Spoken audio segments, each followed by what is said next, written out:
innovation and the spark that you get through talking to other people is important to all of us. Welcome to Island Influencers, where we share stories of successful business owners, experienced professionals, entrepreneurs and community leaders based or with influence in the Isle of Man. This podcast is brought to you by Thornton Chartered Financial Planners, because great financial planning has the power to change your life. Now here's your host, Chartered Financial Planner Sharon Sutton. Welcome to this week's episode of Island Influencers, and my guest this week is Gill Marples. Gill started her career in financial services working for a large insurance group in the UK and has worked in the Isle of Man insurance sectors for well over 20 years. She's been managing compliance and operation departments. She's now a director and head of IntegraLife Limited, who are the life company behind Transact, one of the largest UK platforms. Gill's also a board member of Finance Isle of Man and current president of the Isle of Man Insurance Institute. Welcome to Gill. So welcome to Gill Marples. Gill, it's lovely to have you on Island Influencers. I've been a big fan of what you've been doing, with IntegraLife for a long time, and now you've taken on this.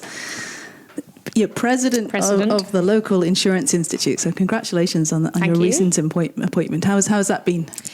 It was quite strange, really, because I was elected at a virtual AGM, which I think would have been the first one that we'd ever done. Pretty much. So we had to get that organised and put all of that in place before we could do the AGM. Yeah. But that kind of set the stall then for the first few months in terms of virtual CPD and virtual council meetings. And it was the world for everybody at the time, but it was a new world for me.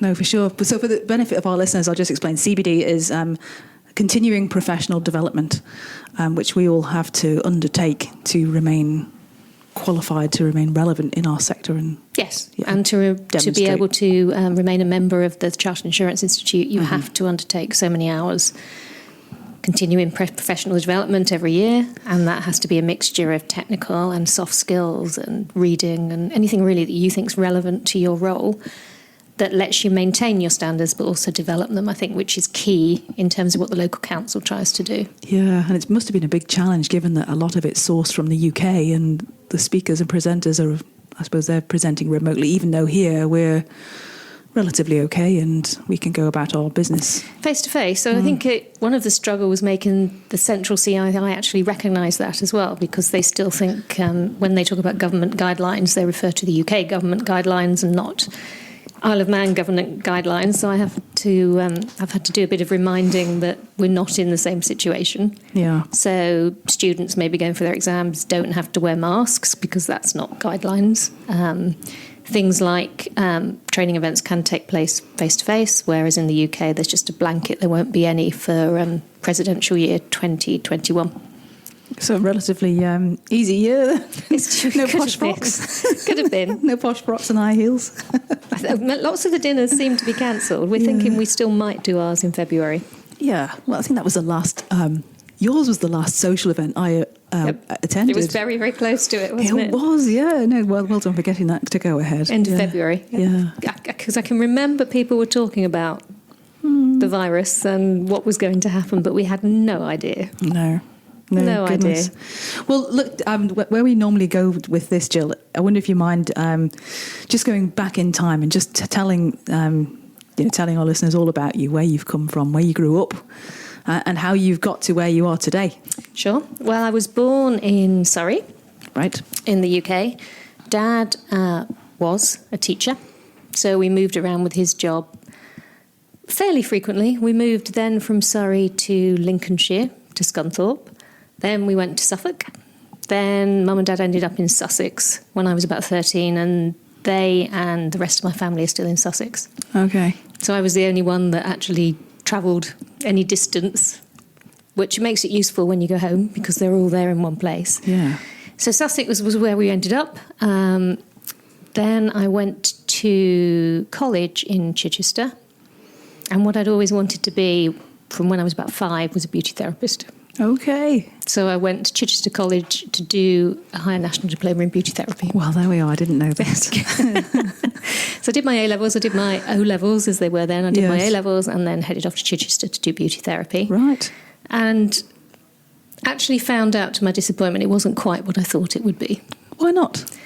It wasn't as glamorous. It's like lots of things in life, you tend to think that looks glamorous from the outside, and when you actually get into the inside, it's not as glamorous as you think it's going to be. Things like some of the body treatments, the kind of massage, facials, things like that, I enjoyed, but the most in-demand treatments, and when you're a newly qualified beauty therapist, is waxing people's legs and doing manicures. So that was not really for me, I decided in the end. Yeah. But it was great 2 years. I had great fun and made friends that I'm still in contact with. And great life skills. It was interesting, and it's a lesson learned that to aspire to something is great, but it doesn't always end up being where you'll end up. That's a good lesson. Yeah. So then my uncle was running a direct sales branch for a UK insurance company, which no longer exists. It was called Providence Capital. Right. It's one of the ones I kind of remember. There was a lot of them, weren't there? There were, and it was in the really early days of a particular type of life business, which is called unit-linked business. And it was in the really early days. Yeah. So people were moving away from the traditional prudential type business and dealing with the younger, more innovative life companies. Yeah, sure. And he was looking for a branch administrator in Croydon, and I had nothing to do, so I drifted into insurance. And that was the beginning. That was... you and everyone else, I think. In those days, I think it's less so now, but I think in those days it tended to be a drift more than this is what I want to do with my life. Yeah. So that was Croydon. That was Croydon branch, so South London. And they closed us down. I mean, we weren't doing a lot of business, but said, would I go up to head office?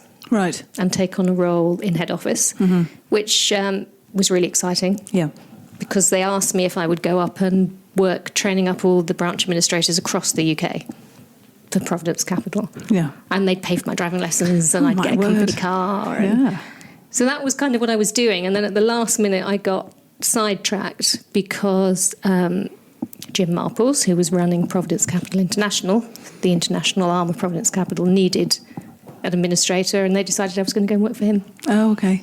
So I lost the chance to get my company car and go drive around the country training up the branch administrators, and had to go and deal with international advisors instead. Yeah, well, I recognise that name, so I guess yeah, that was that. So that was one life taking you in a certain way. Yeah, no, these things happen. Yeah. They do for a reason, I think. So then Jim left Providence Capital and went to work for Hansard, which is a name that people on the island will know. Yeah. And he was eventually asked to come to the island to take up the role of sales director. Okay, so that's why you came? That's why we came. I was working for Prudential Holborn at the time, which was a branch of the Pru, but again, unit-linked, a bit of the young buck in the stable, and different from the Pru, but part of the Pru. Yeah, a useful parent to have for financial strength. For sure. It was interesting because we were Reading, not direct sales. Then it was advisor, so we were the sales consultants that looked after the advisors in Reading. Right, that's what they were called back then. It was. So that's where I was. Okay, but we decided we would come to the island when Jim was given that opportunity. Yeah, and what happened with you? I got a job with an international life insurance company. Okay, that was. It was really, really useful, and it was a really good introduction to the industry on the island. Okay. And I was there for 20 years and then moved to IntegraLife 6 years ago. Right, okay, because IntegraLife is not a name that most people would actually recognise, and yet it's it's probably amongst IFA world in the UK, certainly. Not that they deal with Isle of Man IFAs, but it's probably the biggest dealing platform that there is, isn't there? Transact. It's one of them. I mean, it's in terms of funds under direction, which is the amount of money we hold on the platform, if you like, which will come from a number of products. It comes from offshore bonds with IntegraLife. It comes from onshore bonds with the UK life company, which is IntegraLife UK. Right. And then you've got pensions on there, you've got ISAs on there. So in terms of funds under direction, we're probably around fourth or fifth in terms of size. But in terms of winning awards, and the awards that the advisors themselves vote for, Yeah, we the tend to important come ones. out. That's what we think. Yeah. We tend to come out top on service and the facilities of the platform and the way it works for people. Something to be proud of, and that the holding company for running that and running the life office is here. So it's great, really, and we do have to be here to offer an offshore bond. Mm-hmm. So you have to be regulated and licensed on the Isle of Man to be able to do that. Mm-hmm. But it's not a name people know, and people are sometimes quite surprised when you say we are the offshore arm of Transact. Transact has the brand is known as opposed to the names of the individual companies underneath the platform. Absolutely, present company included. Yeah, no, for sure. I mean, so what was it that particularly inspired you to want to spend your life in financial services from being a beauty therapist? Just really, that's where the opportunity came. Yeah. I mean, if I'm honest, I've never had a real life plan. I've tended to go where life kind of nudges you as opposed to thinking this is where I want to get to. Yeah. But I enjoyed it, and then when I got to go to head office with Providence Capital, that was really exciting because it was in the really, really early days of the offshore industry. Yeah. With obvious, I mean, things have changed drastically since then, but the advisors used to trip out all around the world, and you'd get phone calls from all around the world wanting to know this, that, and the other, and could they do this? Can you do this for us? And it's matured into a completely different industry than it was in those days. Yeah. But that was the beginning of it. That's when British expats were beginning to go out around the world and need companies that would give them a safe home for their money. I mean, they were on big contracts, but they wanted some links with home, in terms of where they were holding their money. Especially if they're planning to end up back there. Yeah. Precisely. Yeah. So it was really, really exciting at that age, and to got to London and rent a house in London. It was fun. Yeah. It was really good fun and a big learning curve. And I suppose coming from London to the Isle of Man, what was it that first struck you that has kept you here for 26 years? 26 years. Well, it was Jim's job that brought us here, and it's my job that keeps us here. Okay. That's what we always say. Yeah. Jim's retired now, but the opportunities, the business community and the personal community is what I love about the Isle of Man. Mm-hmm. Obviously, everybody talks about how beautiful it is, which it is. Yeah. Work-life balance, which you get. My commute to work's 12 minutes on foot. It doesn't get much better than that, does it? It's great, and you walk along North Quay, and we enjoy being in Douglas. We are really town mice, I think, not country mice, but you've got the option. You can stay in Douglas, or you can come out into the beautiful countryside and have a look round. But I think in terms of what we would miss, it would really be that community, business and personal. We've made some great friends. Business supports each other, especially the life industry, I think. The Manx Insurance Association is a great trade association. Yeah, well, you chaired that till about 2 years ago. 2 years ago, when Peter Kenny took over. Yes. And it's rare to see, from what I've seen, looking into other jurisdictions, to see that kind of cooperation on non-commercial issues. It's good to hear that. And it's a strength for the industry. Well, it is. Together you're stronger, you learn more, I guess. Definitely. And I think in terms of why you would volunteer for things like the Manx Insurance Association Put your teeth in. and the CII, it's giving back a bit, because in my work, the Manx Insurance Association's helped me many, many times in terms of being able to ring round to people and discuss common problems, and you normally find out that everybody's having the same problems, so there are solutions that can help everybody. And it's kind of giving back a bit in terms of making sure that we keep doing that. Yeah, sure. I'd like to think that more sectors were like that. I don't think they are. I think the MIA is fairly ahead of the curve. It's been established for a long time, which I think helps. Yes, it has. And we've all grown up together, and there is a trust, and people you don't stray into anything that would be classed as commercial, but a lot of the compliance type issues or the regulatory type issues are non-commercial, and they can be dealt with as an association. And probably much more sensibly, logically, and less costly for a bit of collaboration. Yeah, it can do. And some, you look at things like conduct of business. When that came in, that was a huge change for the life industry on the Isle of Man, and that took some pulling together and some considering everybody's issues. Sure. Yeah. A lot of people, like IntegraLife, that are UK regulated it really didn't make a lot of change to, but you had to actually try and see the kind of change it was bringing into some of the internationally focused businesses as well. Yeah. I guess that would have been having the UK focus, like so many of these businesses had as a legacy, has been a great source of strength as well for input into that sort of thing. It gives you good input, and the other thing you can do is you realise not everything they do in the UK is right. So if you're slightly behind the curve, you can learn and pick the best bits. Yeah. I mean, the MIA members are regulated in the UK and Hong Kong and Singapore and the Middle East. So what you have is a basket that you can maybe pick what works well. Yeah, I like that. That's a really good perspective to share. Thanks. If you don't mind me asking, and I primarily ask this in my role as a financial planner when I meet people, but what's your earliest memory of money? I was thinking about this, and I don't know what it is. I remember Mum and Dad had a big family, and they had them young. So when I was born, Dad was still at Teacher Training College. Right. So there wasn't a lot around when I was growing up. My dad worked his way up, and he ended up being a headmaster. So their financial position improved as we grew up. Yeah. But how that impacted on your life, though, that you remember there wasn't much. Yes, but I don't remember feeling disadvantaged particularly because of it. I was thinking about this last night. I can remember sometimes having a strop on because I couldn't have a new pair of shoes and everybody else had a new pair of shoes, or we had to go camping and everybody else went to some like Butlins that seemed the height of sophistication. It wasn't. Camping wasn't in normally wet weather. But I don't remember feeling in any way too disadvantaged by it. Yeah. And Mum and Dad at times I think must have pulled their hair out looking back in terms of where's the next. And has that translated through to how you are these days? Probably, my husband would say he can't believe that I came from that background because I'm not all that careful with money.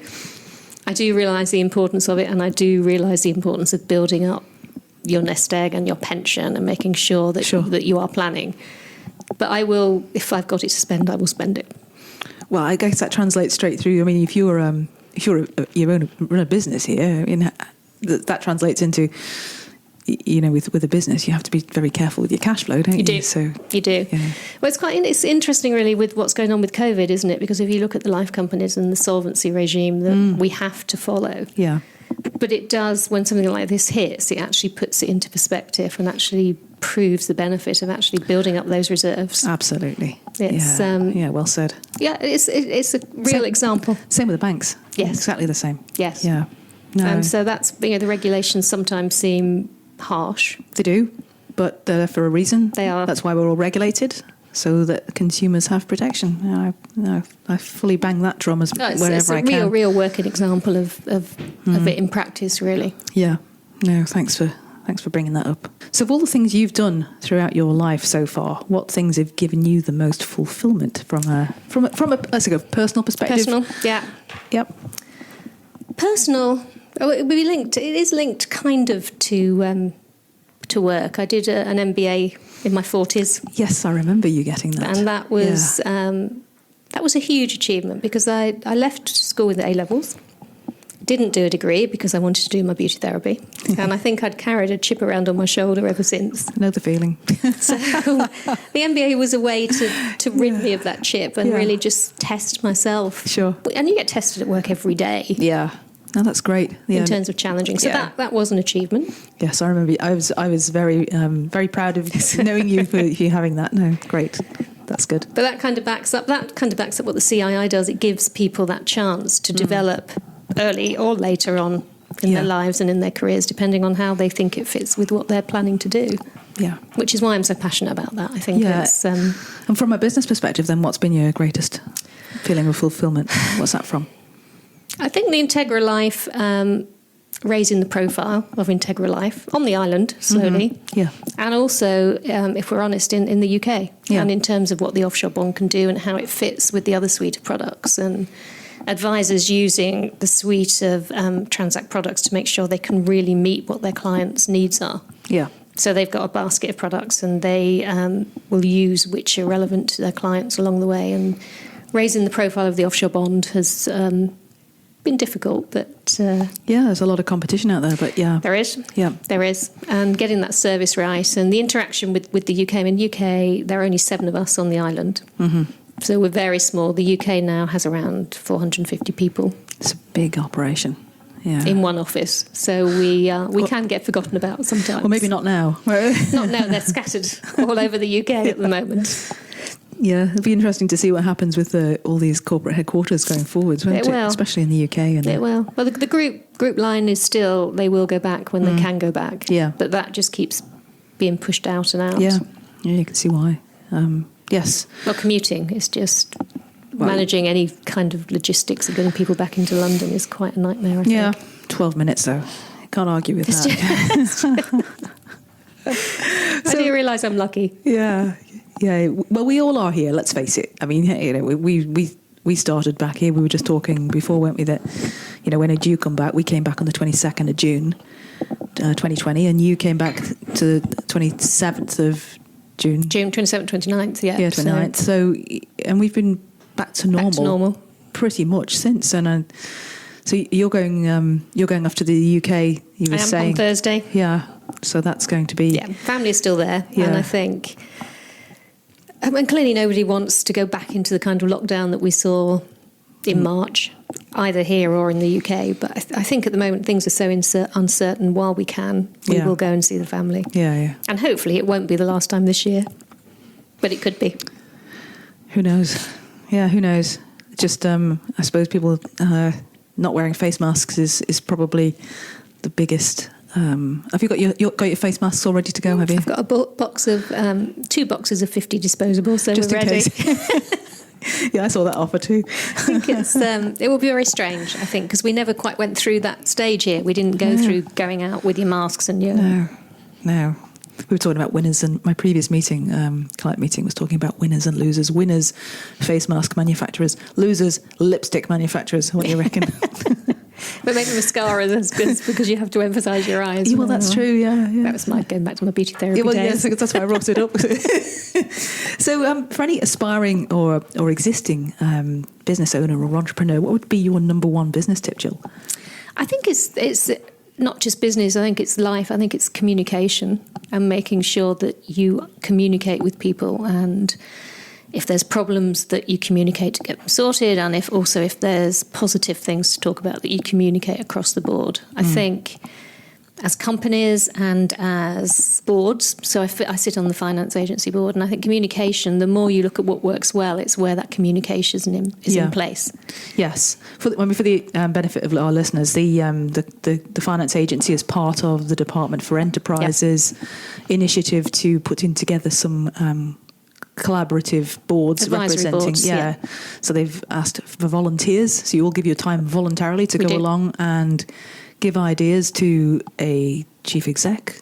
We have a chair and we have a chief exec, right. And then the chief execs and the chairs of the 4 agencies will then take what comes out of the agency board meetings to the CEO of Department for Enterprise and Lawrence Skelly as minister. Right. So what do you what does the finance agency cover? Covers all the regulated finance sectors, so it's quite diverse. You've got the life companies, you've got the general insurance companies and the captive insurance companies, the banks, the corporate services providers. You've got professional services there as well, so you've got legal and accountancy represented there. So it's a fairly wide Very remit. Broad. Yeah. So do you tend to have a strategy that's a mile wide and an inch deep, or is it more focused than that? At the moment, it's probably more of the former. Right, okay. But we're working towards beginning to really hone in on some key priorities, especially given that you now got the Economic Recovery Group meeting that Treasury are kind of running. So what we want to do that's is... separate to that. That's separate, but we want to make sure where we think we need to feed into there that we're feeding in the right priorities. So that's back to communication again. No, absolutely. Communicating. So do you have a specific person who represents you on that board, or...? Not at the moment. They're still pulling it together. Oh, okay. So we're hoping that at least when they come to relevant parts, they will pull in the people that they want to talk to. Yeah, interesting. Let's hope so. Yeah. Definitely. Yeah. If you're giving up all this time voluntarily, it would be kind of obvious. Well, I think the island, in terms of I've always thought it punches above its weight in terms of the pool of skills and expertise that it has. No, you're right. Not even including me in there, but it's huge and underestimated. Yeah, it is. You see the vast quality of. I mean, take for example legal corporate lawyers that you get. It's quite breathtakingly amazing. We should use them. We need to take advantage of being a small jurisdiction, and the fact that we all know each other can sometimes be a downside, but it is a plus as well. And we should really, at the moment, we should leverage off that to work out how we get out of this, but also get out of it stronger. Yeah. And maybe ahead of some of the others that don't have those kind of advantages, because the whole world's looking to see how they get out of it and how they get out of it stronger. Yeah. So you think we can lead the way? I would like to think so. I think it needs some innovative thinking, and I think it needs maybe some of the ideas that were swirling around before, just defining and pulling into some action, I think. Yeah. So, I mean, what would you say? I mean, we've covered a bit of this already, but, main challenges that the Isle of Man faces? I think, I know there are people that disagree with this. I think we need to seriously think about how we interact with the rest of the world, because we're not insular, and we never have been.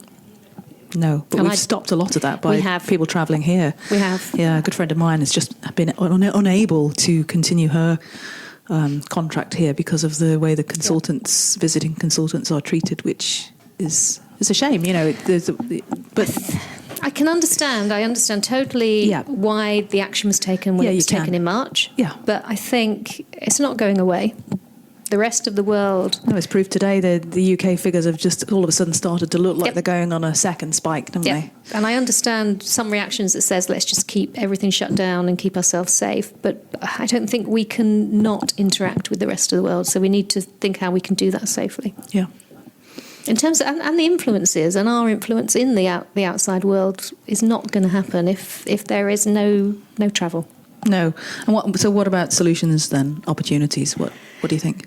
I think that needs all of us to sit down and think about. There could be things like insurtech and fintech. So how we work smarter, how we work with the technology that we've all suddenly found that we can use from home effectively. Yeah, who knew?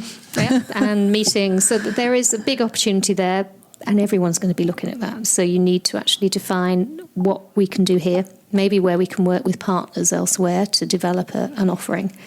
I think that's an opportunity. And an opportunity really is keeping the service. So when, so IntegraLife, for example, we are very reliant on the UK advisors, and probably working with them to make sure that the service they get from us, that the digital solutions that we can find to let business be accepted are first class, and that we move ahead on them. But at the end of the day, they have to get to their clients to be able to write the business. Yeah, but what do you see from the Isle of Man's regulatory position? Do you see that we've got a unique advantage here? I mean, you touched on it recently about being able to pick out the good parts. Do you think we make enough of that? I think maybe... Again, it's down to communication. I think communicating with the regulator, I've always found the regulator open to conversations. Yeah, me too. And I think they're a huge plus. No, I agree. To our industry.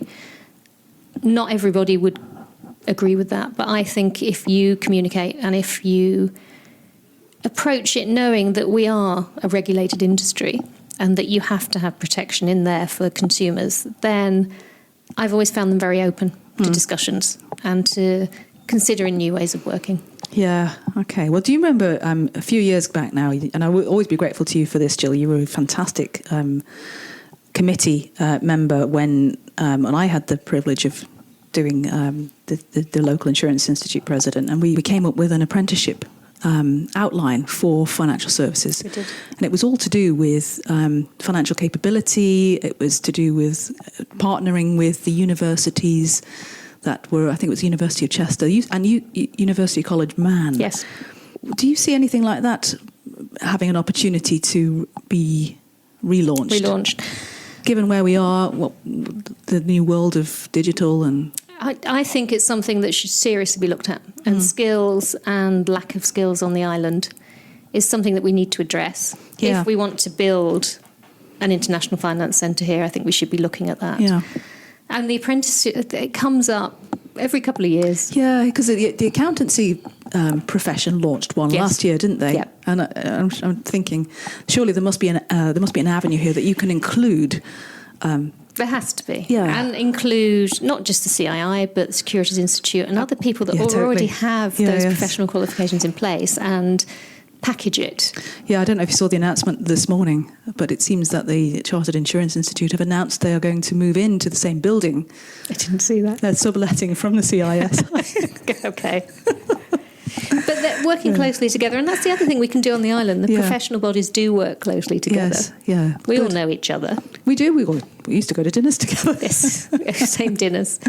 But I think there are subjects that come up that people you kind of raise their eyebrows and say, "Are we going to look at that again?" And I think there are some that are worth looking at again. But it's a spaghetti soup, isn't it? Our alphabet soup of qualifications that are out there that nobody knows who does what and how and. I mean, surely there must be a way to simplify it for consumers, if nothing else. There's got to be. I mean, when I started in insurance, I did the CII Certificate of Proficiency, I think it was called then. But nobody actually sat me down and said, do you realise you can now go on to do the kind of exams that you did and the qualifications that you now have? Nobody told me. No. So they said they wanted all the branch administrators to do the Certificate of Proficiency, so I did it and passed it. Yeah. And nobody followed up and said, this is where this could take you. Yeah. And I might not have ended up having to do an MBA in my 40s then. I might have been qualified before then. Lifelong learning, Jill. Lifelong learning. It's interesting. But I think that kind of... And I think the companies on the Isle of Man are better at pointing out to their students what opportunities there are. Yeah, I agree. No, good. Well... That's encouraging, heartening to hear that we could pick up on that yet. Definitely. And I think in terms of the Department for Enterprise, there's a willingness there, as well as the regulator having a willingness to talk. I think the Department for Enterprise has a willingness to talk. Mm-hmm. Sometimes it's like lots of things, it's just getting the action going. It's quite easy to sit down and agree this would be a good idea. Good. Yeah. But it's just doing. Yes, on the list. That's quite difficult, yeah. Yeah, okay. To be discussed further. Yeah. So what have you got planned next? For me? Yeah. I want a trip to the UK. If I come back. When you come back and you've worked self-isolated, yeah. CII and IntegraLife this year has to be the focus of my attention. We're running a quite big project at work at the moment in terms of reviewing all the processes and reviewing the interaction with the UK and the Isle of Man. So that's a big project that I've wanted to get going since I started. Yeah. So getting that over the line will be big. Yeah. And then Chartered Insurance Institute, I really, really want to look at how we help Manx students develop and enhance their personal development and their careers, really. Great. And now that we're all back in circulation. Yes. I see your regulatory conference in September. Yes. The 24th, got my ticket this morning, I think. So we're doing that virtually and... Yes, I saw that. In person. That's a really good idea.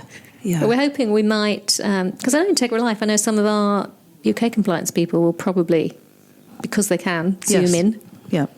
Good. So we're hoping we might go global. Yeah. That would be great. Yeah, let's see. Hope so. Yeah. So what we would move on to, if it's okay, what do you do to relax? How do you keep your life in balance? How do I keep my life in balance? Yeah, I do a lot of yoga. Do you? Yeah. A lot of yoga. Okay. Explains why you look so good. I started yoga probably 15 years ago. Right.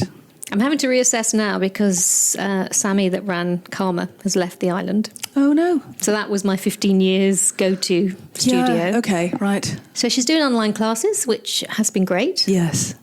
But I am missing live classes, and I used to go to lunchtime classes every lunchtime I possibly could. Okay, so you like lunchtime. Yeah. I miss the interaction. They were a really nice bunch of people that used to go to those lunchtime classes. Yeah. So you had a little bit of social, non-work social in the middle of the day. Yeah, it's nice. That kind of resets your batteries and lets you go back. So refreshed. Any listeners, you've got any lunchtime yoga classes? Let me know. I think I am really missing that. Yeah. Really missing that. Yeah. There are lots of other things, but there tend to be evenings and that sort of thing. Evenings. So the evenings now are great. I can do them online at home, but I'd like to get back that. It's good to have a break, isn't it, in the middle of your day? It does you really, your body and your mind. Yes, I agree. Good. Yeah, I feel much better when I've had a break in the lunchtime. Yes. Yeah. So that's good. Yeah. Good actual hint. Good yoga. Travelling when we can. Yes. Again, we've travelled a lot, so we've been really, really lucky. and it's something that I think we're both quite restless. Where's the top of your list to go to when you can? When we can. We like India. All right. We've been to India 3 times now. Gosh. But anywhere, cities, I love cities. So European cities, a quick city break I think is great. Yeah. For recharging batteries. Okay, favourite European city? Well, Jim used to be based in Prague for a long time, and I love Prague. Yeah. It's a lovely city. Yeah, there's lots of great architecture there. Architecture, and because he was there, so he had an apartment there, you could really get to know it You know as a city. Best restaurants and and cafes. Yoga. He used to have a good yoga teacher there, so that used to be quite nice. Fabulous. Oh, yeah, lovely. Prague I like. Whenever, to be honest, my favourite tends to be the one I went to last, so I haven't been to many that I've hated. No. Yeah, I miss going to London. I miss, because I normally go once a month. Yeah. I really, really miss it. I really enjoyed it going regularly, so yeah. There's some great places there too. Yes. And I don't know when that will happen. No. Well, one day. One day. Here are some questions that we ask our guests. So just if you could tell me, are there any books that you read recently that you'd recommend to our listeners as a source of inspiration? Books. I kind of self-development. Self-development. I think I've just started one called Fearless. Oh, who's that by? Dr Pippa Grange, I think her name is. Oh, okay. I'll confirm that. Right. And it's really facing up to understanding what we fear, and then talking about how you can then face those fears and turn them into a positive. Interesting. Public speaking will be top of many people's list. Public speaking. And I think facing the fear of failure as well. Yes. So if you do fail, it doesn't necessarily have to be something that will knock you off course forever. Yeah. What about imposter syndrome? Like so many women in business have. Yeah. It's like when you said, "Would I be prepared to talk?" Why would I? Kind of thing. And and a lot of women do have that. I was talking to someone about that on Friday night. It's why am I here, and what can I add? And this conversation is a very testament to that. Well, it's recognised now, isn't it? I remember reading a quote from one of the women that does Women's Hour, saying she gets in every day, puts her headphones on, and pinches herself and thinks, "Why me?" Yes. Yeah. No, I think we all have moments like that, Jill. All of us. Yeah. I think some men do as well. But, yes. Yeah. I remember sitting with Keith Richards, not the Rolling Stone, the PFS chief exec, and Adam Owen one night, and we were having dinner, and was it Nick? It might be Nick Turner. Anyway, one of them. And they said, I was due to step up, and started talking to them about the task ahead. And I said, I'm just, I have no idea how I'm going to do this. You guys are just so confident in what you say. You just know everything. How do I, I hope you're hanging around because I need to refer to you about what I should do. And they said, no, Sharon, we feel exactly the same way. I said, well, you hired it brilliantly. Yeah. Well, there you go. It's back to communication, isn't it? And that everybody has those kind of self-doubts. And I'm looking forward to reading it. She is a coach. Yeah. So I think she coached the New England football team. So Gareth Southgate's football team in terms of their positivity and that's how you approach the proper England football team, not the New England. I was thinking like New England, right? Okay. No. Our English football team, but that new kind of young, positive, can-do approach. Yeah, brilliant. Okay, so well, thanks forward to that one. Yeah, let me know how it is. I'd really like to give that a go. And then in lockdown, I kind of went back to my childhood and started rereading books that I loved. Oh yeah, what's your favourite? So Little Women was always my favourite. Oh, great. So I've reread that. Yeah. And it does feel a bit more dated than it did when I was 10. Yeah. But it was like a big fluffy comfort blanket. It was lovely. I interviewed Dawn Jones a few weeks back. She's a well-known, a really great advocate, and she said the same thing. Some of the books are just reading every day, reading not legal things, but reading things like that. Just a great recharge, a great switch off, a great levelling comfort blanket. Yeah. Good. Okay. What's your favourite quote? Have you got? I do actually carry this with me in my bag. Oh, right. There you go. Okay. That's all. It's all battered. That is one I found a couple of years ago that I kind of love. So it's yesterday is not ours to recover, but tomorrow's is ours to lose. Yeah. So yesterday is not. So living ours. today. Yeah, yesterday's not ours to recover, but tomorrow is ours to win or lose. So Lyndon B. Johnson, yeah, it is a bit battered, you're right. You do need reminding sometimes. It's a great quote. No, I carry quotes around with me as well. It's you because some of the best words, and we forget them. Yeah. You have to keep reminding yourself. You get so many distractions during the day to knock you off course. And whatever you're trying to do, you can get so bogged down in it that trying to see the bigger picture, I think, is difficult. And I think that's kind of what the island has to try and do at the moment, is to see the bigger picture rather than just coping. Yeah. If you talk to people about home working, I think people it's a well-known phrase now that people survived rather than thrived, and that seems to be coming out a bit now, that maybe some of that innovation and the spark that you get through talking to other people is important to all of us. It is, that social interaction, connection. Yeah, we're a herd animal, really, aren't we? We are. Yeah. No, thanks for that. So that's a nice, very relevant link there. So where can people go to learn more about you and the work that you're doing through Chartered Insurance Institute? We have our local institute website that is always updated with the events that we're running, and that's not just training, technical. Yeah, social events. It can be social. Yes. Do you have Facebook, LinkedIn pages? We have a LinkedIn page for the local institute. Right. Okay. Chartered Insurance Institute main website is always worth a read as well if you get a chance. Yes. If you have those links, that would be great. So we can put those in the show notes. Yeah, and anything as well to do with you personally and where you are, that would be great. Okay. Well, other than that, is there anything else we haven't talked about today? But I don't think so. No, I don't think so. Oh, well, you've been a great guest. It's been lovely to interview Gill. It really has. I've really enjoyed it. So thank you so much for your help in the Island Influencers project. Thank you. And another Island Influencers. Thank you very much. Thank you for listening to this episode of Island Influencers from Thornton Chartered Financial Planners. To find out more and for useful links, visit thorntonfs.com/podcasts.